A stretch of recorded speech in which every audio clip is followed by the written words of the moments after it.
bayram günlərində dünyanın ən zəngin varislərindən biri Dubay şahzadəsi Azərbaycana gəlib. Məlum olub ki, bu ərəb şahzadələrinin ölkəmizə ilk gəlişi deyil.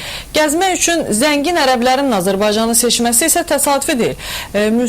Müasirliyi, VIP xidmətləri ilə seçilən Azərbaycanı adrenalin həvəskarları üçün maraqlı edən egzotik turizm imkanlarıdır. Helikopterləri ilə Azərbaycana gələn Dubay şahzadəsi ovovlayıb quş quluflamaqla istirahətindən məmnun qaldığını bölüşüb. Dubay şahzadəsi Şeyx Həmdan bin Məhəmməd bin Rəşid bir neçə gündür ki, Azərbaycandadır. O ölkəmizə 10-15 nəfərlik qohum dostları ilə birgə gəlib. Şahzadə Bakıda bahalı otellərdən birində gecəliyib paytaxtın görməli yerlərini gəzib, çəkdiyi şəkilləri paylaşıb. Daha sonra o ətrafı ilə birlikdə Bakıdan kənarda ova çıxıb. Qonaqlar Hacıqabul rayonunun Qarasu və Muğan kəndlərində şahin və bəzgəh quşlarını ovurlayıblar. Ova adətən avtomobillərlə gələn ərəblərin ixtiyarında helikopterdə olub. Fotolarda məlum olur ki, ərəblər rayonları helikopterlə də dolaşıblar. Dubay şahzadəsi Qəbələdə də olub, Kanatda gəzib. Fəzza ləqəbi ilə şeirlər yazan şahzadə Dubayın şeyxi Məhəmməd bin Rəşid Əl Maktumun 19 övladından biridir. Forbes-un dünyanın ən zəngin varisləri sırasında olan gənc oğlanın varidatı 18 milyard dollar dəyərindədir. Şeyx Həmdən Dubay əmirliyi taxtına ən əsas varis hesab olunur.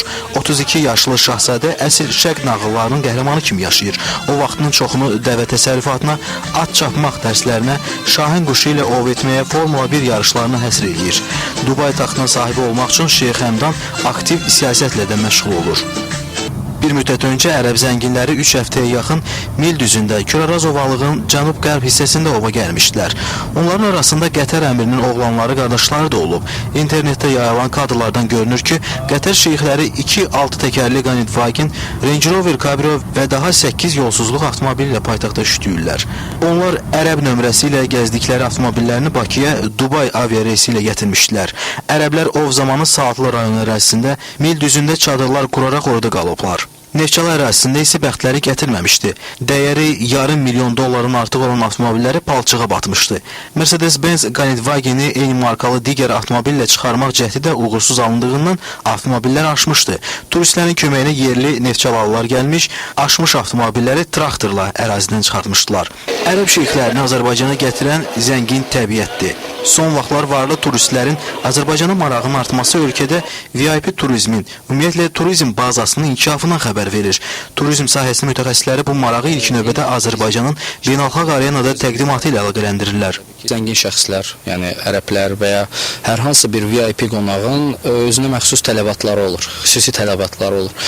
Bunun üçün ilk öncə güvənlik hər şeydən vacibdir. Biz bilirik ki, Azərbaycanda yeni otel strukturaları, mehmanxana strukturaları, ictimai yaşam müəssisələri daimi inkişaf etməkdədir. Bunun xaricində də bölgələrdəki təbiətimiz buna əsas amil olaraq göstərilə bilər. Gələn qonaqların ilk düşdüyü yer Bakı da dünyanın ən inkişaf etmiş turist cəlb edə biləcək gözəl şəhərlərindəndir.